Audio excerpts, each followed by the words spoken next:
You guys won't believe these moves that were banned in the NBA. Celebrations have been a part of the game since it was first invented back in 1946, but there are some celebrations that the NBA isn't a fan of, such as the Big Balls dance last seen performed by LeBron James himself. It's this side of the floor, that left side. And he needs to As a result, he was fined $15,000 for the gesture, which is basically like $15 for the billionaire. The dance was popularized by Sam Cassell, but other players such as Kobe Bryant, Fred VanVleet, and Julius Randle took part in showing what they were working with. Now, I understand why it's banned. However, I must admit it's actually pretty hilarious to see.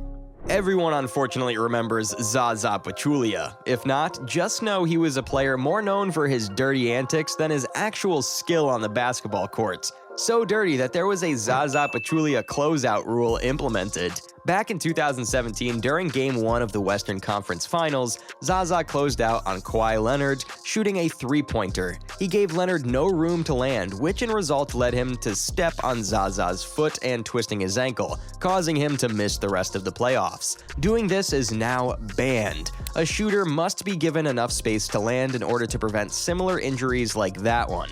If a player does do it, whether it be intentional or not, the player will be charged with a technical or flagrant foul. Ironically, former Spurs legend Bruce Bowen was known for sliding under shooters' feet, but it's just really odd how it took so long to make this rule a thing. Imagine how many injuries could have been prevented. Nonetheless, better late than never. Free throw dunks, or stepping over the line when shooting free throws, is something I think we all know is illegal. But why exactly was this banned? Many decades ago during Wilt Chamberlain's reign of terror, he started to alley-oop all of his free throws off of the backboard. Because of this, it's now a requirement to hit the rim. If it doesn't, the ball is considered out of play. The Michael Jordan isolation rule was the ultimate flex for MJ. This rule was set in place during 1987 when he averaged nearly 40 points per game in the season. It's important to note that at this time, playing zone defense wasn't allowed. Either you had to guard your opponent one-on-one or double team him. This rule was actually pretty reasonable.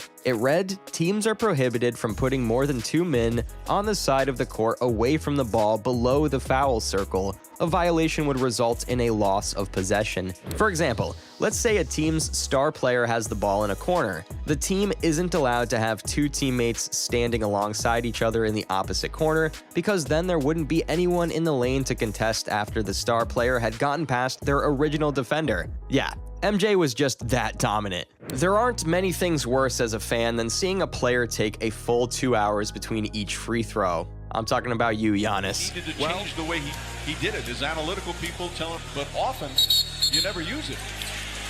Well, in all honesty, he definitely isn't the only player to do this. In the past, Karl Malone became known as the player who took the longest at the free throw line. It was so painfully long that fans on the opposing team started to chant the 10-second countdown.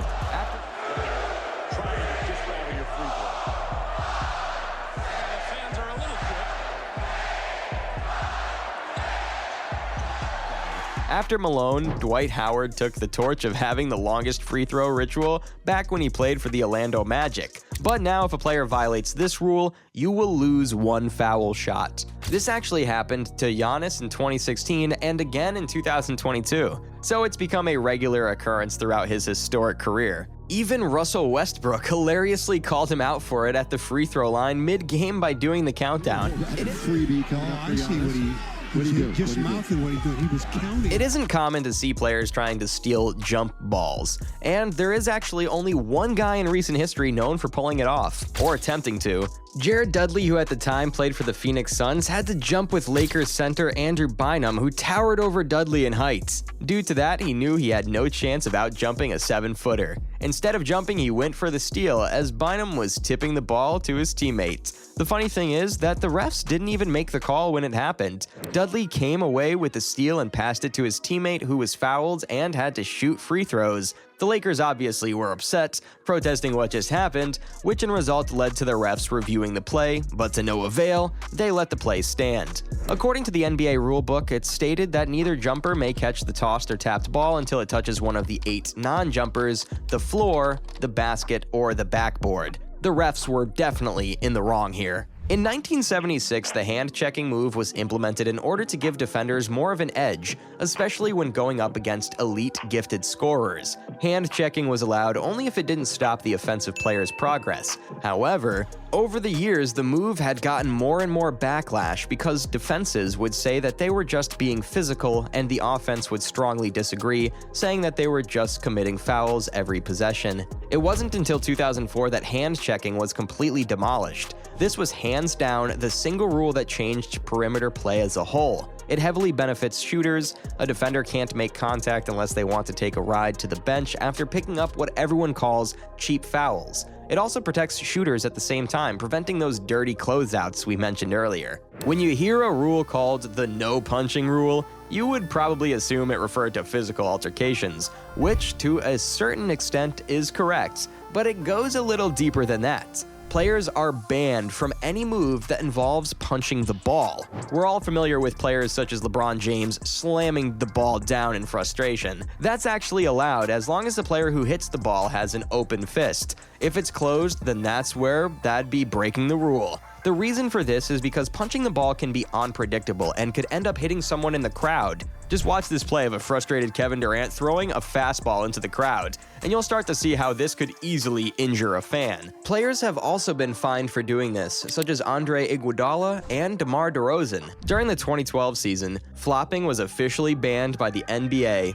The way that they determine whether it's a flop or not is whether his physical reaction and contact with another player is inconsistent with what would have been expected given the force or direction of the contact. Let's be honest though, flopping hasn't gone anywhere. In fact, it's at an all-time high in today's NBA, and the league agrees. That's why they recently approved an in-game flopping penalty rule for the 2023-24 season. Under the new rule, when a referee calls a flop or a physical act that reasonably appears to be intended to cause officials to call a foul on another player, the offending player will be charged with a non-unsportsmanlike technical foul, and the opposing team will be rewarded one free throw attempt, which could be attempted by any player who was in the game when the foul was called. A player will not be ejected from the game based on flopping violations. Players who do flop will now be fined $2,000, with the price drastically increasing for repeat offenders. Hey, I know I'm not alone when I say Joel Embiid and Marcus Smart were the first two players I thought of when this rule was announced.